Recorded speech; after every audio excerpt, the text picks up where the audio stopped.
साइंसदाननि जो चवणु आहे त रोज़ानो 5 मुश्किल कम करण सां दिमाग़ु 12% तेज़ थी वेंदो आहे।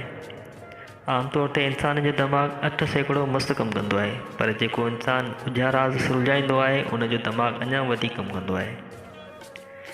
काफ़ी 100 साल अॻु जी कहाणी आहे त हिकु बादशाह खे हिकु ख़ूबसूरत शहज़ादी धीअ हुई, जंहिंखे हिकु ॾींहुं बादशाह चयो त धीअ, हाणे मां तुंहिंजी शादी करणु चाहियां थो। जेकॾहिं तव्हां कंहिंखे पसंदि करियो था त मूंखे ॿुधायो।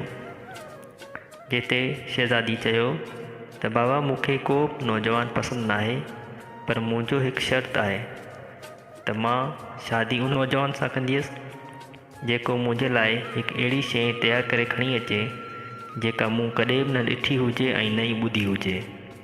बादशाह पंहिंजी ऐं आसपास जी रियासत में ऐलान कराए छॾियो त मुंहिंजी शहज़ादी धीअ सां उहो शादी कंदो जेको पंहिंजे हथ जी ठहियल शइ तयारु करे पाण सां गॾु खणी ईंदो ऐं जेका शहज़ादी पसंदि कंदी।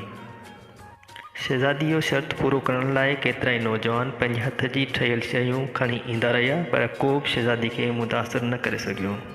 हिकु ॾींहुं हिकु ॿी रियासत खां 3 भाइर शहज़ादी वटि आया ऐं अर्ज़ु कयऊं त असांखे 3 महीननि जी मोहलत ॾिनी वञे।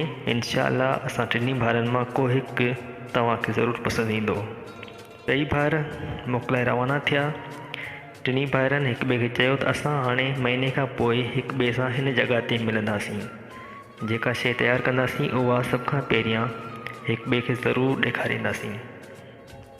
1 महीनो गुज़रण खां पोइ 3 भाइर अची गॾु थिया।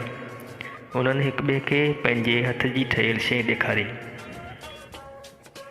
पहिरीं भाउ चयो त मूं हिकु अहिड़ो आईनो ठाहियो आहे जंहिंसां दुनिया जी कहिड़ी बि शइ आसानी सां ॾिसी सघिजे थी। ॿिए भाउ चयो त मूं हिकु अहिड़ी दवा तयारु कई आहे जंहिंसां मुअल माण्हू ज़िंदा थी सघे थो।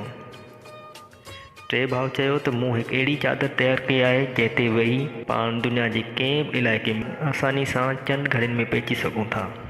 3 भाइर हिक ॿिए खे मुबारकूं ॾियनि था।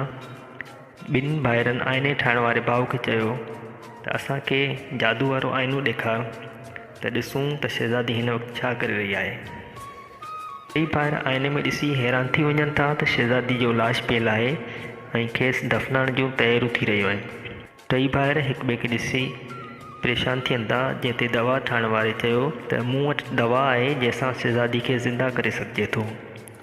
चादर ठाहिण वारे भाउ चयो त मूं वटि चादर आहे जंहिं ते वेही असां चंद घड़ियुनि में शहज़ादी वटि पहुची सघूं था। 3 भाइर चादर ते वेही महल पिया अचनि था ऐं शहज़ादी खे दवा पिया ॾियनि था जंहिंसां शहज़ादी ज़िंदा थी वञे थी।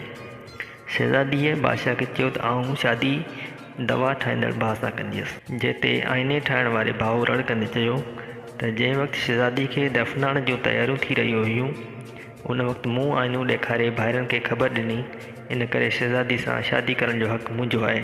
चादर वारे भाउ चयो त चंद घड़ियुनि में पहुचण लाइ मूं चादर ॾेई हिननि खे खणी हिते पहुचायो, इन करे मुंहिंजो हक़ु आहे। घणे बहस खां पोइ शहज़ादीअ बादशाह खे कन में हिकु ॻाल्हि ॿुधाई ऐं उहा साॻी ॻाल्हि 3 भाइरनि खे ॿुधाई वई, जंहिं ते 2 भाइर राज़ी थी विया ऐं शहज़ादी जी शादी दवा वारे भाउ सां कई वई। हिन सवाल जो जवाबु कमेंट करे ॿुधाईंदा त आख़िर शहज़ादीअ बादशाह खे कन में अहिड़ो छा ॿुधायो जंहिं ते 2 भाइर राज़ी थी विया। पंहिंजो जवाबु कमेंट कंदा, वीडियो खे लाइक ऐं शेयर कंदा त जीअं वधीक वीडियोज़ अव्हां ताईं पहुची सघनि।